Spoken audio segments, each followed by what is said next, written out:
Well, Rahul Gandhi virtually launched the Congress's campaign in Madhya Pradesh today while addressing a farmers' rally in Mandsaur. This is the place where exactly a year ago, 6 farmers were killed in police firing while they were protesting. And so that is why the Congress decided to choose this day today to hold this farmers' rally. There are state elections, of course, that are due in MP later this year. And the issue of rural distress, the issue of the farmers and what they're agitating for has really become the focal point now as we head into these state elections. So today Rahul Gandhi promised farmers in Madhya Pradesh that if the Congress came to power, it would waive loans within 10 days. However, the BJP has hit back at many of the claims that Rahul made in his speech today, with Arun Jaitley saying that he has been factually incorrect on many points, and another BJP leader comparing his speech to that of the film Three Idiots. Rahul Gandhi with victims and relatives of those killed in police firing on Madhya Pradesh farmers last year. Today, he effectively launched the election campaign with a poll promise and attacking Prime Minister Modi. जिस दिन मध्य प्रदेश में Congress party की सरकार आएगी, उसके बाद आप 10 दिन गिनना और 10 दिन के अंदर गारंटी करके कह रहा हूँ, यहाँ पे आपका फैसला हो जाएगा।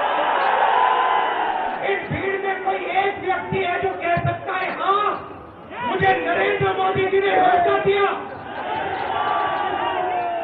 आपका नाम विजय माल्या है, आइए हम आपसे सौदा करते हैं। आपका नाम नरेंद्र मोदी है, ले थोड़ा पैसा लो, वापस आ जाओ। आपका नाम नीरव मोदी है, चलो ले 35,000 करोड़ रुपए लो, भाग जाओ। यदि आप 2 हफ्ते पहले का ही माननीय मुख्यमंत्री जी का पूरा वक्तव्य सुनेंगे, मध्य प्रदेश के मुख्यमंत्री शिवराज सिंह चौहान जी का, और जिस प्रकार से 3 इडियट्स में हमने देखा था कि किसी का भाषण किसी ने पढ़ लिया था, ऐसा ही हुआ। Rahul Gandhi's visit comes a week after the Chief Minister, the BJP's Shivraj Singh Chauhan, was here. On this day last year, the police had fired on protesters demanding a fair price for their produce. Today, some in the crowd alleged that the local government was pressurizing them to skip the rally. Like the family of Abhishek Patidar, one of those killed who were invited to meet Rahul Gandhi. 11 बजे मेरे बेटा का phone आया कि SDM साहब का phone आया था कि आपके परिवार से राहुल गांधी की सभा में कौन जाएंगे, तो उसने बोला कि मेरे मम्मी पापा जाएंगे। तो उन्होंने बोला एसडीएम साहब ने लड़के से कि भाई कि उनसे बोल देना वो राहुल जी की सभा में जाए। The family says the officer responsible is yet to be punished. मैंने राहुल जी से बोला कि मैं अपने बेटे अभिषेक के हत्यारे को उसे सजा दो, 302 का मुकदमा दायर करो और शहीद का दर्जा चाहते हैं। Congress kick-started its poll campaign from Piplia Mandi in Mandsaur, and the big promise made by none other than Congress chief Rahul Gandhi that they will waive off farmers' loan if voted to power in Madhya Pradesh. With camera person Rizwan Khan and our colleague Manish Purohit, Anurag Dwari for NDTV. Well, joining us on NDTV this evening, we have Jyotiraditya Scindia, Member of Parliament from Madhya Pradesh, who was, of course, on stage with Rahul today earlier in that rally. Ajaz Ilmi, leader of the BJP, here in the studio with us, and Mr. Pawan Verma, senior leader of the JDU, joining us tonight. Mr. Scindia, to you first. Let me first talk about what's been promised by Rahul today. It was very symbolic, this rally that was held in Mandsaur today. There were also some very moving images, especially, those families of those who were killed last year who had come to meet Rahul today. It was very disturbing to see that even a year later, nothing has really happened as far as the probe and the investigation is concerned. But on the issue of what Rahul has promised, a loan waiver within 10 days, is that a very big sweeping promise to make, given the kind of money that could possibly involve? Well, Nidhi, first let me say that what happened in Mandsaur a year ago is a travesty with farmers not only in Madhya Pradesh but across the nation.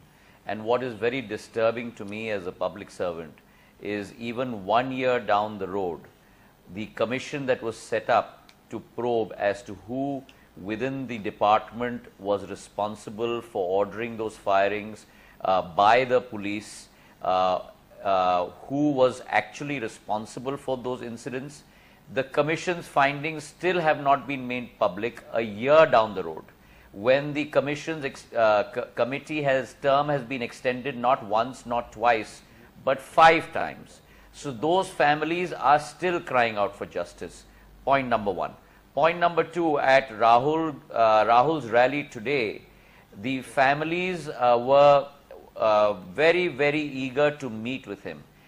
But the BJP administration, the government ministers called up members of the family, threatened them with dire consequences in case they went to the rally.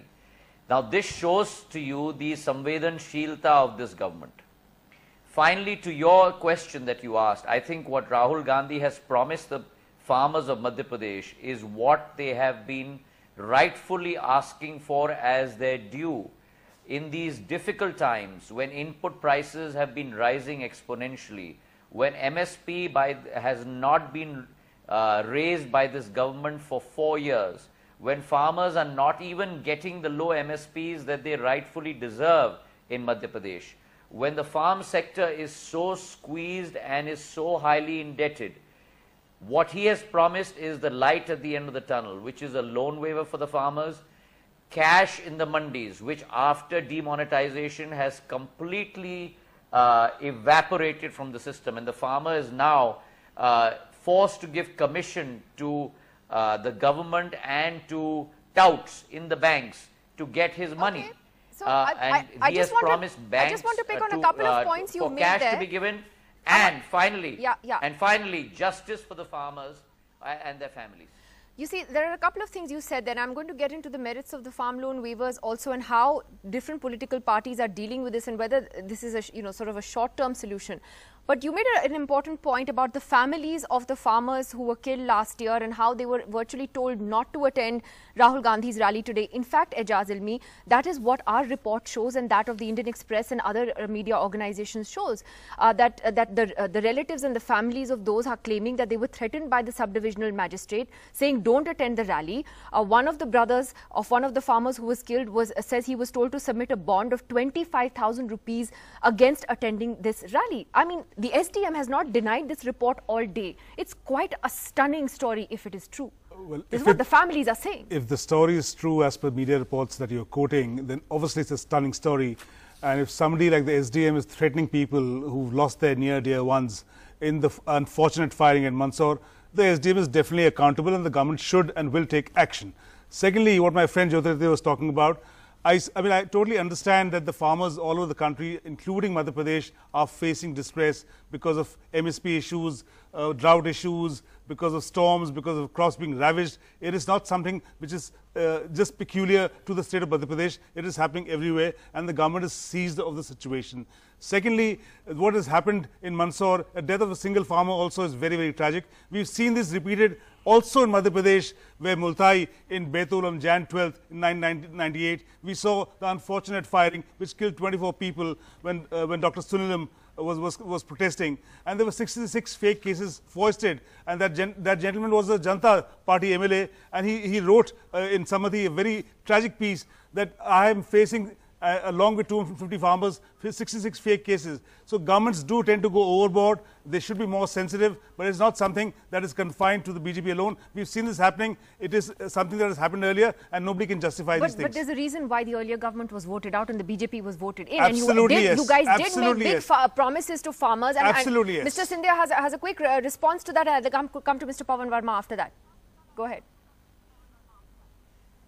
Nidhi, I quite don't understand the phraseology that my good friend Ejaz has used. The government is seized of the matter. I think the government is going through a seizure because there is no step being taken for 365 days. When is the government going to arise from its slumber and take action? I can understand my good friend Ejaz's comment if this was a week after the incident. We're now into 365 days after the incident.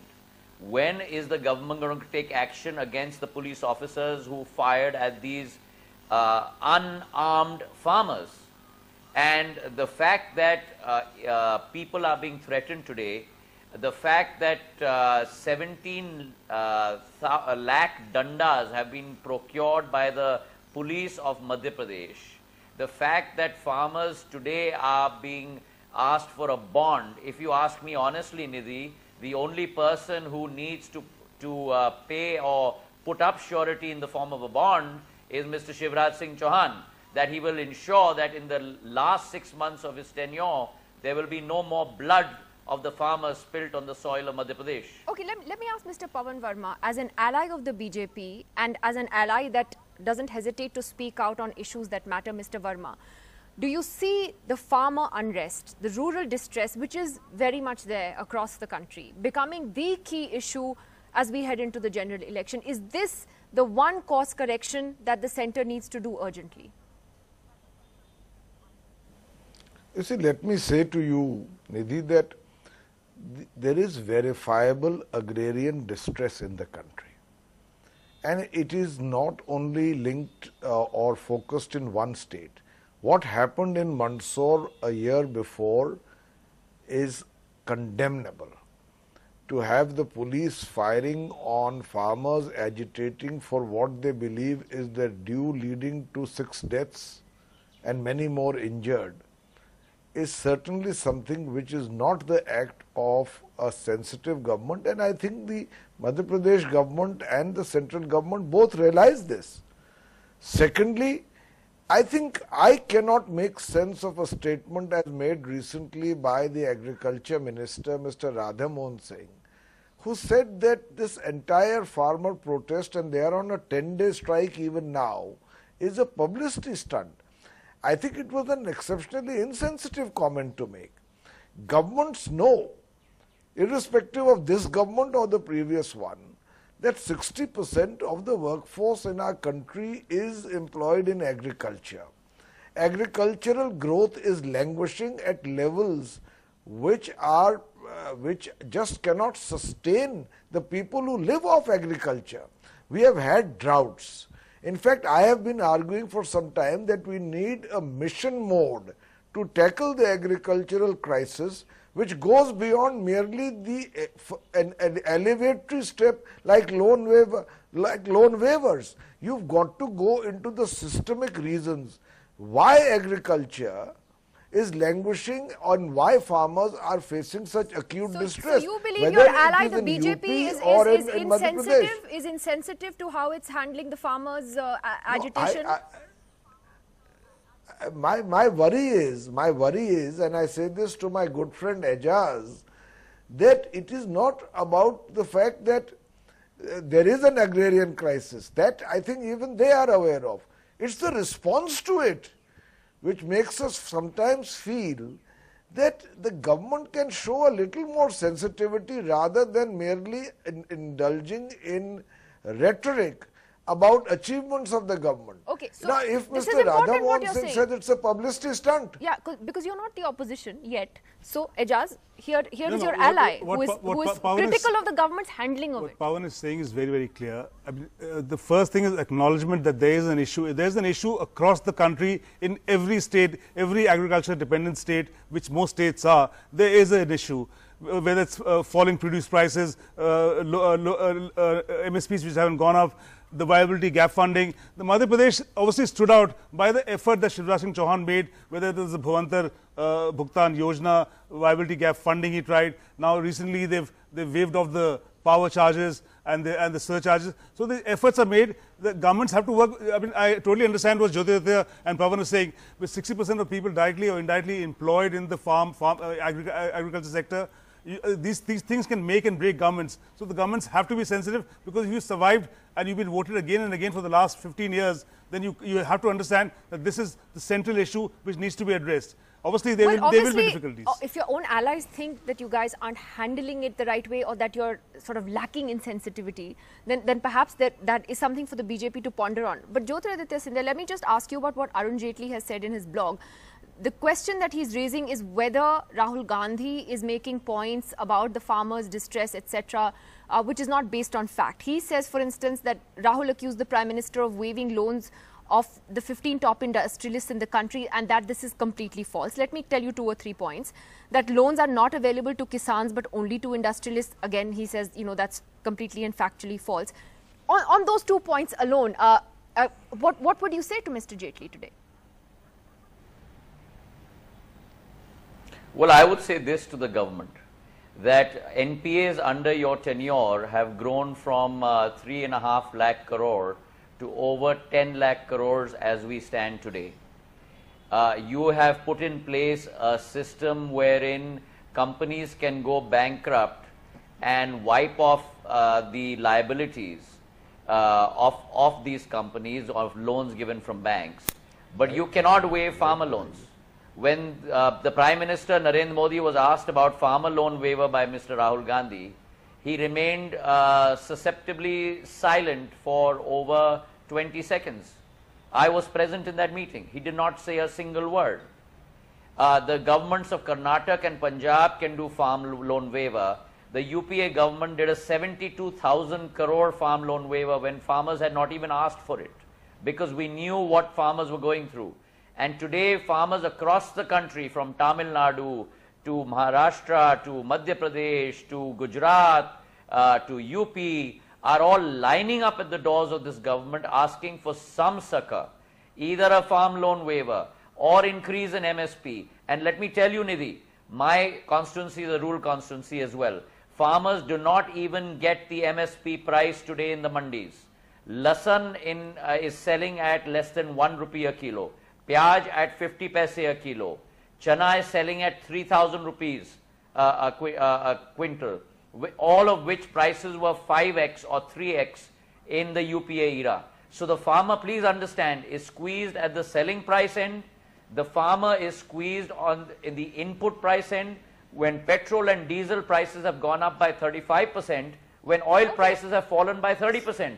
I don't understand the math of this government. Okay, Where so it's is very the clear. arithmetic It's very clear coming what from? your campaign in Madhya Oil Pradesh prices is going have to fallen focus on. and petrol and diesel prices have gone up. Okay, so Neerja Chaudhary is with us as a veteran journalist. Neerja, is it very clear that this is the one issue that is going to dominate the state elections coming up? You have big, both Madhya Pradesh and Rajasthan. In Madhya Pradesh especially, the farm crisis has been very acute, like it has in other parts of the country.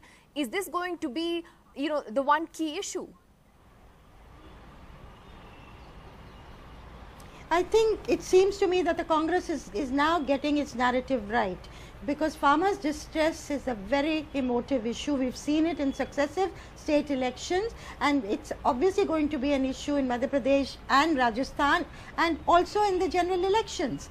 So I think highlighting this, number one story today as far as the Congress is concerned, farmers coming from elsewhere. The other very interesting story that's coming through is the Congress closing ranks.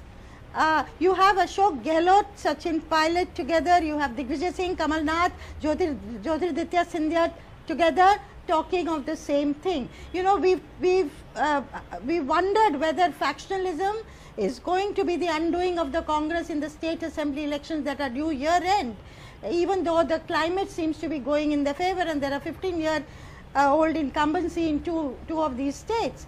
But I think this is an issue, and at a wider level also, forget the poll part of it, at the wider level the neglect of the agriculture sector has gone on for too long. The debate has centered only on loan waivers or increasing the MSP. I think a wider look needs to be taken at this, and there is a perception issue as well. A larger discourse which is now happening with both sides, coming up with pros and cons of it. Yeah, and there is a perception issue. As far as political unity is concerned, I was saving that question for the very end for Mr. Scindia, so now he knows what he, I'm sure he was expecting it anyway. But Ejaz, let me ask you. Shivraj Chauhan has consistently maintained that there will not be a farm loan waiver in Madhya Pradesh, and largely because the loans at which the farmers are taking are virtually at zero interest. Now, some may say that's the right thing to do. He's not being populist about it, but you also have to win elections. Is that a mistake? Is that something that he should reconsider? Somebody who's got the award 5 times for agriculture and actually Madhya Pradesh has been the forerunner in most of northwestern states as being the leading state as far as agriculture growth is concerned. This is something that you have to give Shivraj Singh Chauhan in his last 15 years. He's done spectacular work in this, and obviously this crisis is not only peculiar, it's happening elsewhere also, it's happening everywhere also. So Madhya Pradesh has to be affected. Obviously, being sensitive, there's certain aspects of the loan waiver and there's certain aspects of other costs like cost plus 50%, cost for electricity and other cesses that needs to be worked out. Obviously, you can say this now, but obviously the crisis is something that doesn't seem to abate and this continues for a long time. Every government has to step forward and work towards the situation. The Yogi government had to do it. Fadnavis had to do it. So obviously, I mean, you can resist for a while, but the fact is the forces that need to be provided relief and succor, as Jyotirendra said, is something that you can't ignore. This is too important a factor. It really concerns. You can win and lose elections on this issue alone. Okay, before I come to Mr. Scindia, Mr. Pawan Verma, you know, the important point that Neerja raised, and you talked about it as well, is how do we, you know, go beyond the sort of political back and forth that goes on farmer distress from state to state and actually look at a bigger debate on what's wrong with agriculture? Because, I mean, look, the Swaminathan Commission's report came out when the UPA was in power. They sat on it. They didn't do anything about it. There have been systemic problems. This isn't just something that started in 2014. When is it possible to ever have an all-party meeting on something like this instead of, you know, anything else? I would think that would be a very constructive step, because the first and most important thing is to recognize that there is not only a problem but perhaps a crisis. And in this respect, I think there is no doubt that farm agricultural productivity in Madhya Pradesh in many crops has been high, but this was writing on the wall for some time. Now, if you cannot create a situation where what the farmers produce is actually reaches the market at a price which is remunerative to the farmer, then you are creating a situation where there is glut and low farmer income. And in that context, I believe that the promise made right in the beginning of minimum support prices at 50% above cost, and the non-implementation of that promise was, I believe, a breach of trust. And while the government is seeking to rectify it now, even today farmers in many areas are not getting that MSP. Secondly, there are some things which we as allies would like to understand better. When the government says that it will double farmers' income by 2022, what does it really mean? Because the government data shows that the medium income of the average farmer today is, after deducting costs, 20,000 rupees annually. If you double that income after 5 years, it becomes 40,000 rupees annually. If you factor in inflation, it means the farmer is still living at exceptional subsistence level. Thirdly, there are schemes which are touted and which indeed are well intentioned, I am sure, but like the Fasal Bima Yojana scheme. Now, frankly, in Bihar, Mr. Nitish Kumar has come out with his own state's variation of that scheme, which he believes will work more effectively. You're making important points and efficaciously. Politically also, the messaging here is very important. I just have time for one last question to Jyotiraditya Scindia, which is on that question that Neerja raised about political unity. So, is everyone together? Has everyone hugged in the Madhya Pradesh Congress? It was interesting to see all of you together today. Well, first, let me just quickly rebut the points that have been made by my good friend Aijaz. Agricultural growth in the last 4 years has been an abysmal 1.9% on a compounded basis. In the UP era, for 10 years, it was 3.8%. Point number one. Point number two, you have had 16,000 suicides in Madhya Pradesh over the last 15 years. You've had close to about 12,000 suicides a year, every year across the country. Point number three, I don't think he's understanding what we are saying. The farmer is not getting the MSP price.